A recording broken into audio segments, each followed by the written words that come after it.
be resourceful in Vietnam. I don't like disorder in my room. Clean it up, Tay. Sit, yo. This is my class, Rodriguez. Just somewhere else.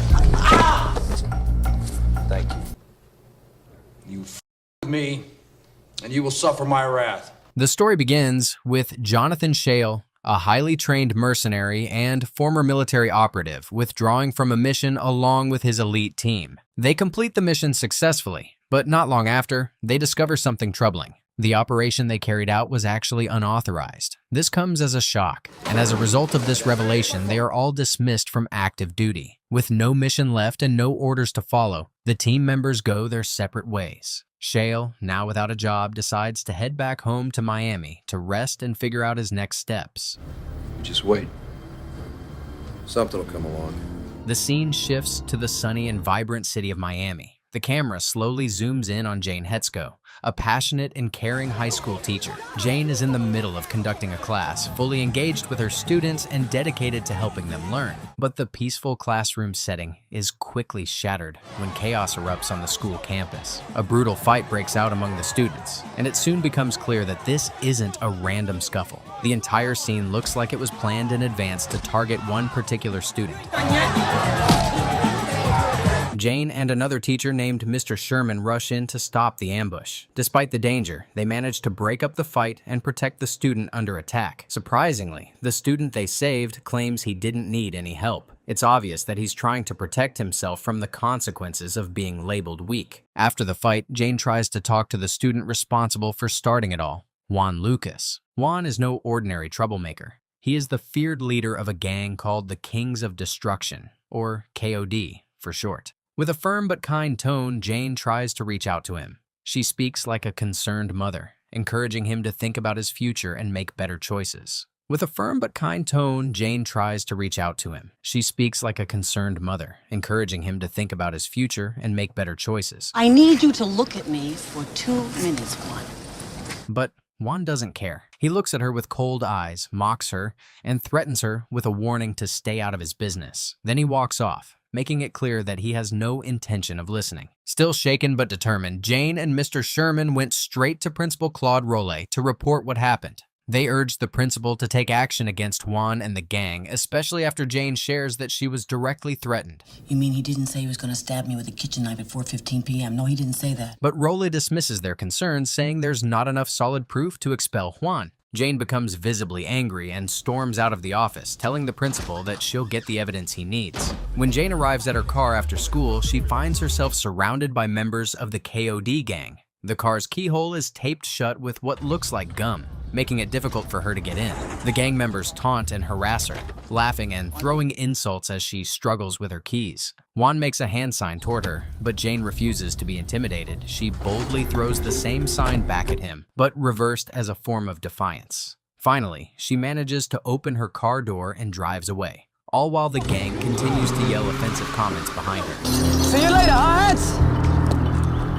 We'll drop by the house. When Jane gets home, she is relieved to find Shale there waiting for her. She runs into his arms, both happy and comforted to see him after a long time apart. Shale explains to her that he has been discharged from his military duties. They laugh and talk about the future, wondering what he'll do now that he's no longer in service. Not long after, Shale receives a voicemail from one of his old teammates. There's a possible job offer that could help him earn some money. They meet at a strip club to talk about it. Joey, one of his trusted teammates, urges him to consider the opportunity. They introduce Shale to the client and to a competitor named John Janus. Janus will later turn out to be a dangerous man who tries to kill Shale. Shale quickly learns that the job involves guarding drug shipments and keeping them safe from rival gangs and government interference. This kind of work doesn't sit well with Shale. He's a man of principles and refuses to be part of anything illegal. We're looking for trained soldiers. We can guarantee the shipments. So, what you're looking for is a crew to protect your drug shipments. He turns the job down by proving that a killer is different from a soldier by his mercilessness. Thus, Janus takes the offer instead. The following morning, Jane decides to go jogging near the beach. She doesn't know that someone from the KOD gang is waiting for her. As she runs past him, he suddenly strikes her, breaking her knee and launching a vicious attack. Thankfully, Shale is close by. He hears the commotion and runs to her rescue, managing to scare the attacker off. He quickly takes Jane to the hospital for treatment. While recovering, Jane shares her suspicions with Shale. She believes the attack was planned and likely involved someone from the school. She begs Shale to do something about her absence in school for the next couple of days and asks him to make some calls for her. Seeing how deeply hurt and scared she is, Shale promises that he won't let anything happen to her. And whoever has done this won't get away with what they've done. He left her to rest and decided to go undercover and teach in her place, determined to find out who is behind everything and bring them to justice. Shale starts preparing for his new mission. He and his team create a plan to infiltrate the school. To hide his identity and connection to Jane, he adopts a new name, James Smith. Using this alias, he submits a job application to the school and soon gets invited for an interview. How you doing, Rolanda? Great. My name's Smith. I'm her substitute.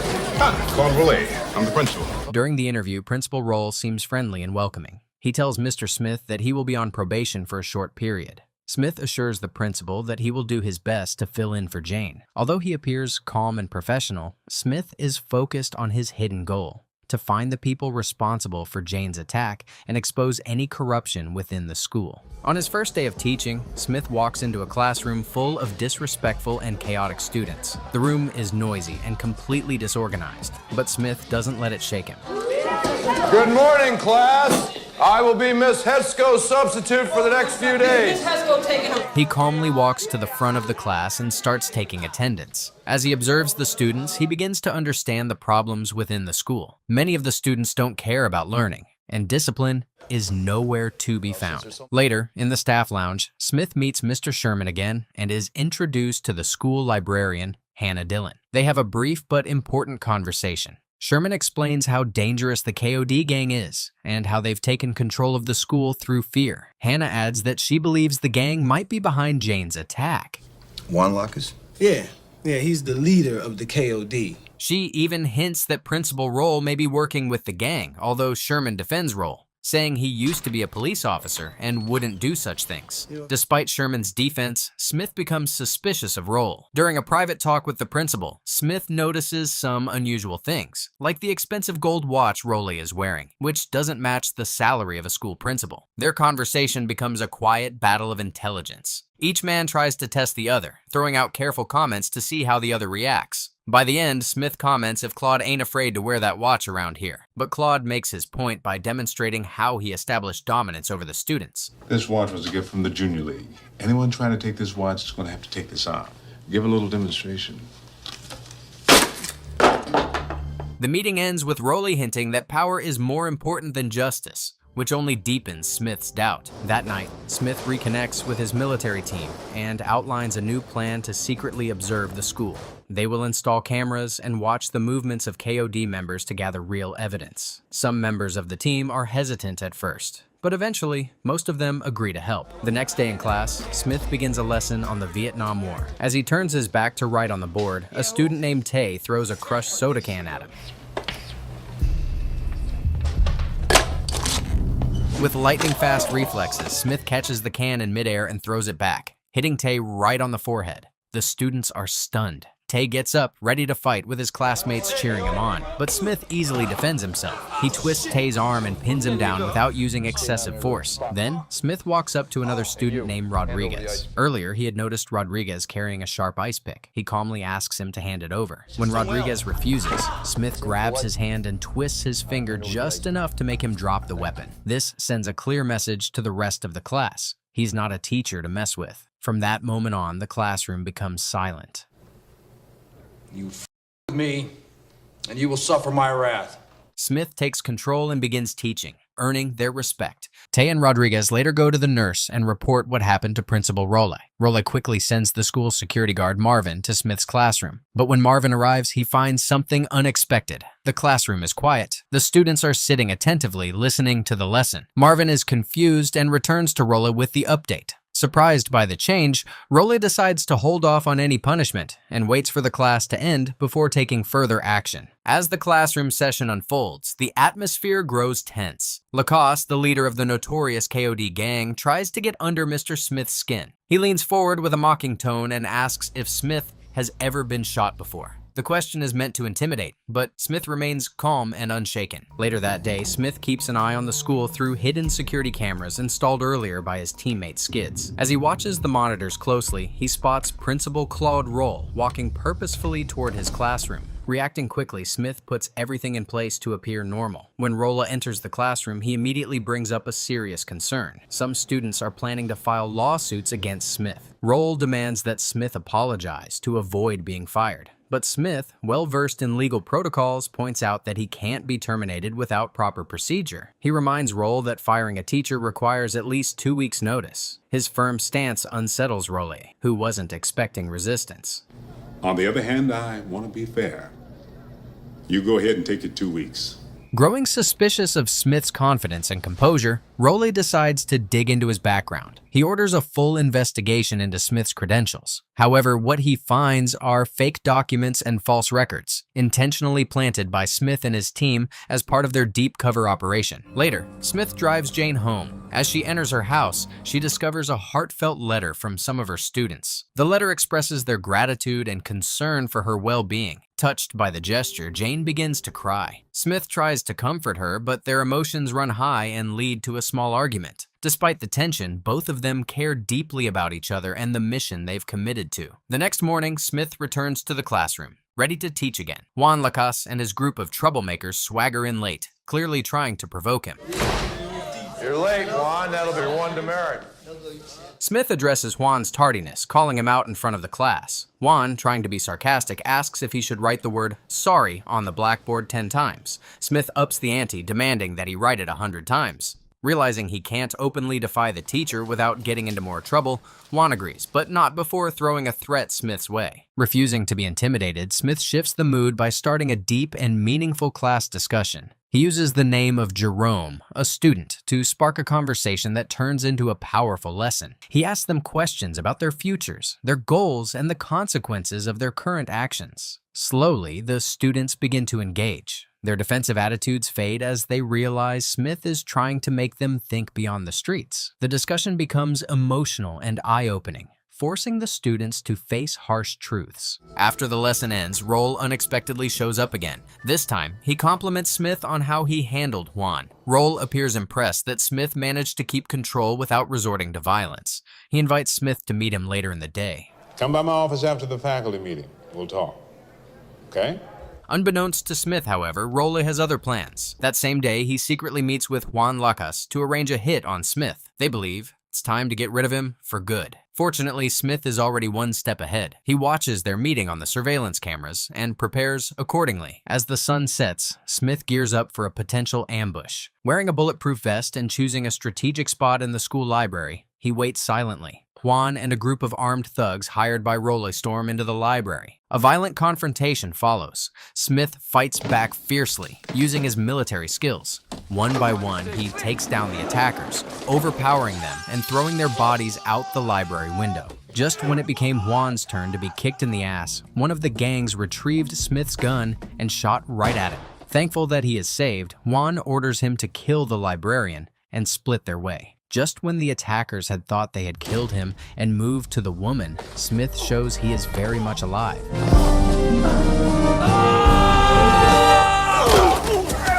He throws him out the window onto his friends, and Juan is surprised and dumbfounded by Smith's strength. Later, Rolle is walking out of the building when he comes face to face with Smith, who appears calm and collected. Surprised and confused, Rolle tries to cover up his shock. Smith plays along, pretending like nothing happened, and casually asks Rolle what the meeting was supposed to be about. Caught off guard, Rolle mumbles that it's too late, and the two part ways without revealing the truth. Elsewhere, Mr. Sherman pays a visit to Jane at home. He comforts her and spends time talking. During their conversation, Sherman begins to realize something. Based on what he knows and has seen, he starts to suspect that Smith might actually be Shale, Jane's husband and a former soldier. As the clues line up, he pieces it all together. Meanwhile, Smith's teammate Joey continues monitoring the gang's movements. He follows Juan Lacasse and eventually leaves a message for Smith with details of his whereabouts. Wellman, it's Joey. They're switching cars.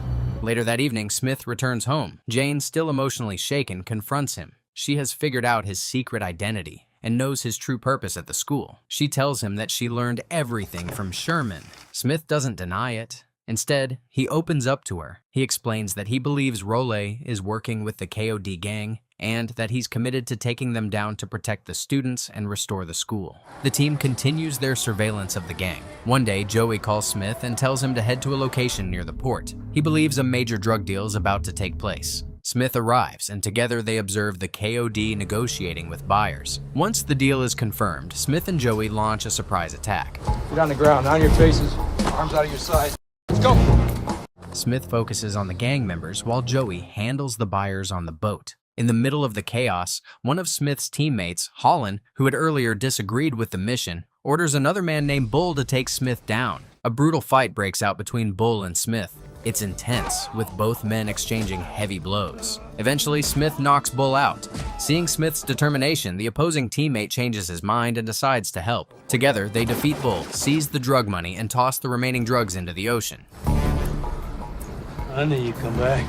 Yeah, wouldn't miss it for the world. The next morning, Rolla watches a news report about the drug bust. As he processes what happened, he receives a threatening phone call from the drug lord, furious over the loss of money and product. The drug lord demands repayment. In a panic, Rollo rushes to the school and confronts Juan. But during the conversation, he realizes that Smith is behind it all. Smith doesn't hide it. He confidently announces that the money recovered from the drug bust has been used to improve school facilities and buy free pizza for the students. While he announces the good news, Claude rushes to him and immediately fires him on the spot. You don't teach history anymore, Smith.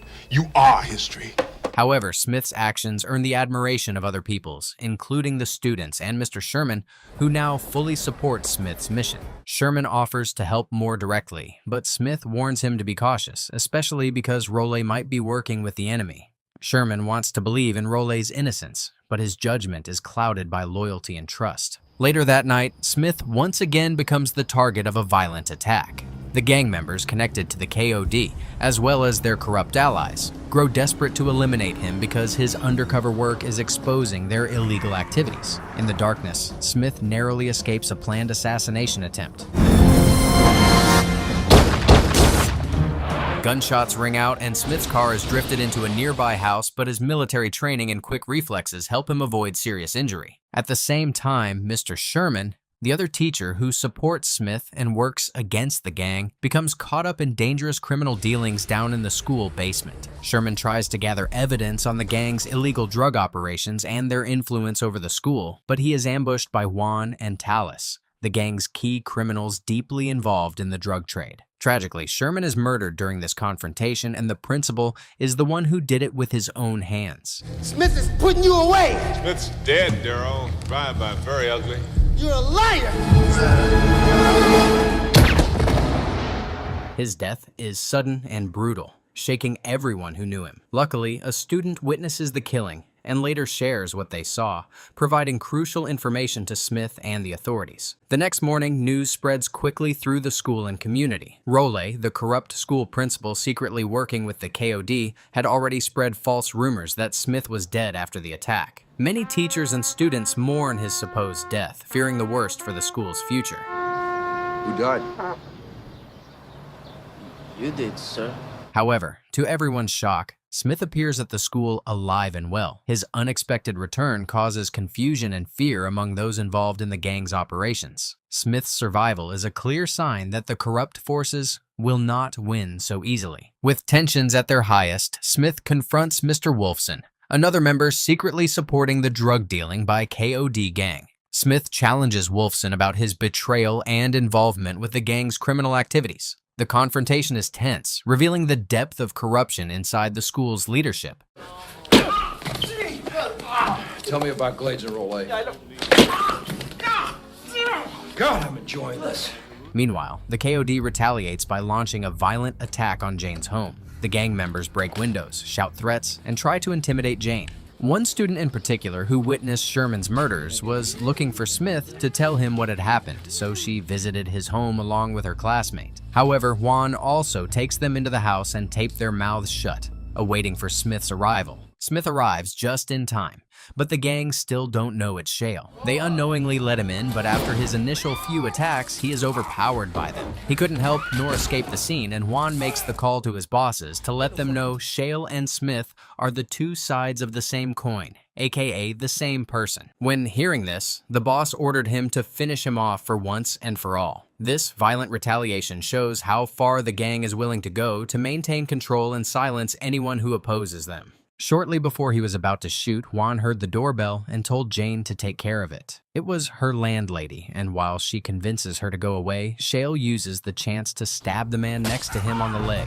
He took out most of them, but he was unable to rescue Jane. Chaos erupts, and Juan places the gun on Jane's head, saying Smith must put the gun down if he wants to save her. Without having choice, Shale puts it down. Lights out, mother. But the student boy shot the gun at the right time and hit Juan to disarm him. Now that the major terror is calmed, Smith shifts his attention to the boss, Claude Rolla. The story builds toward a climactic final battle back at the school. Smith and his allies prepare to face the KOD gang in a last desperate effort to reclaim the school. The fight is intense and chaotic. Classrooms are destroyed, desks are overturned, and the once peaceful learning environment turns into a war zone. Several lives are lost or seriously injured in the violent conflict, highlighting the dangerous consequences of the gang's influence. Despite the destruction, Smith and his team fight with determination and skill. They work together to dismantle the gang's hold on the school, bombing key members and exposing their power over them. Some members from Shale's team also died. One was shot in the head by the enemy, and the other bombed himself with the enemy because of a dire situation he found himself in. The hunting continued, but at one point Rolla came from wherever he was hiding and shot Holland from the back. He and his men then hide, awaiting for Smith's appearance and to kill him finally. Smith was cautious when he came, and he turned the light off before exposing himself. A fight ensues between the two, and Claude seems angered and desperate while Smith blows tactical punches to his face. The other enemy shot Smith on the shoulder, but he was shortly killed by Holland, who was barely alive and about to pass away. Now that the two men are 1-1, it's final battle. The hand-in-hand fight continued, and after much struggle, Claude took a gun and pointed at Shale, asking him why he is doing it for if it ain't for money. Shale answered him saying some things can't just be taught, and gave him the final blow that ended him right then and there. Finally, Shale came out of the school and found Joey hurt but alive. At the end of the story, only Smith and his trusted teammate Joey remain standing alive after the fierce battle. Now, with the gang broken and the corrupt leaders removed, the school begins to recover. The students and staff will now slowly regain control of their environment, returning it to a place of safety and learning.